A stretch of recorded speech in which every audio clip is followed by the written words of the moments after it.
at the latest. And today's COVID-19 update, we have again Dr. Brian Harrington in-house.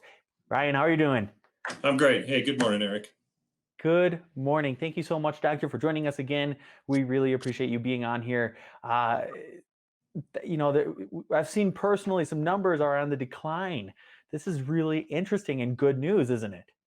Yeah, this has been one of the good news stories here this past month. We've had 4 weeks of trending down case counts in our county.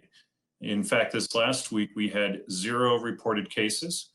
And even though there can be a little bit of a lag and sometimes it can take a few days to get further results back, here we are on Thursday of this week and we've had no extra reports. So I think it is the number for last week will remain at 0 cases.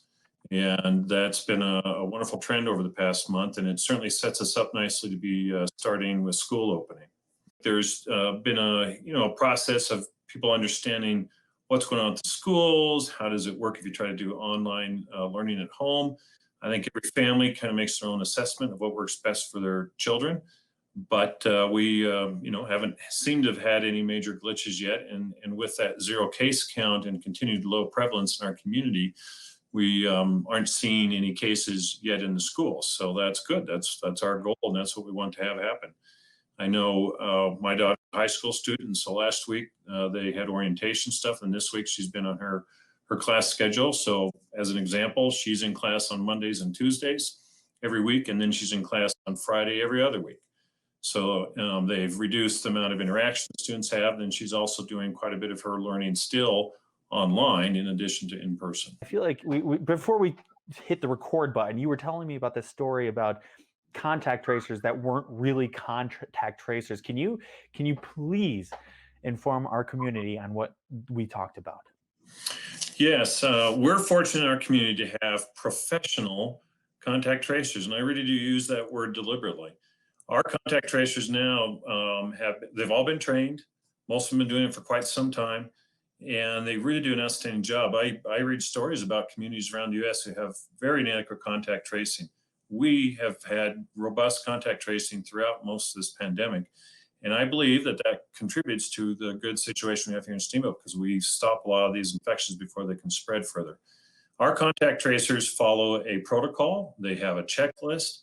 They go through things in a methodical way. There are reports that in other places, it hasn't happened here, that there are people calling up folks, telling them that they've been identified as a close contact and need to be tested. Well, that much could be a correct statement. But then these people who are scammers go on to tell people that, yes, they must have a test and they need to pay for it in advance. And then they may ask the individual to give them a credit card number or social security number, something like that. That is never what our contact tracers do. Our contact tracers will never ask for money or credit card information. If that happens, you should immediately smell that something's not right and let us know, or get a phone number and call them back or call our public health department.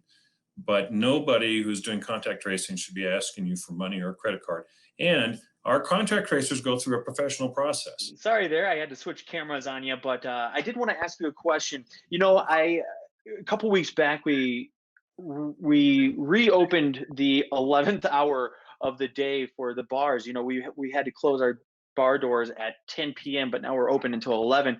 We keep on making all this great progress here in Steamboat, and I'm just wondering, could you tell us how to stay on track and what the best methods are to keep this progress going? Right. Some people might fault us, but in public health, we take a paradoxical messaging. When things are good, we say, no, it's not time to relax. It's time to continue or, even improve our efforts.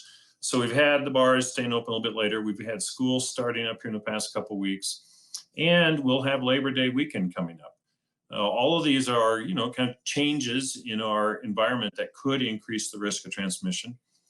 We've seen with Memorial Day and with July 4th that temporarily after that, a couple of weeks, we locally and in the state and actually tend to see rises in cases. So it remains important for us all to continue practicing the things that appear to make the most benefit for preventing transmission. Wash your hands frequently. Maintain social distancing as much as possible. Wear a face covering when you're in close contact with others and in public. And if you get symptoms and think you might have COVID, get tested. And then we worry about group sizes. We have more and more, we find a lot of these numbers are driven by group explosions, if you will, of cases. So as we move into the Labor Day weekend, encourage everybody to still remember it's recommended that you keep your group gatherings to less than 10 or less. Think about, what you're doing, where you go, and so forth. If we've got to maintain all that stuff. Now, these changes that we've had here, we don't expect to even see cases start to rise until a couple of weeks afterwards. But yeah, we've reached a great point. I think that's worth celebrating, but people need to kind of keep up with it and think about things as they move into the Labor Day weekend. That's a solid point. And like you said, wear your mask, wash your hands, stay away from people, and have a good weekend. Yeah. And that's a challenge in this time. I mean, we all miss our socialization. So there's a balance there for sure. And that does contribute into other challenges for people when they aren't able to socialize. But there's safe ways to do it. My recommendation is not an absolute don't do it.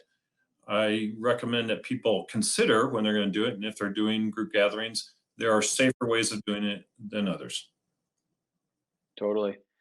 Hey, Dr. Harrington, thank you so much for joining me on air this morning. And everybody out there, have a great Labor Day weekend. Yep. Happy Labor Day, everybody. Thank you so much. Hey, guys, stay tuned. We have more show coming at you right after this.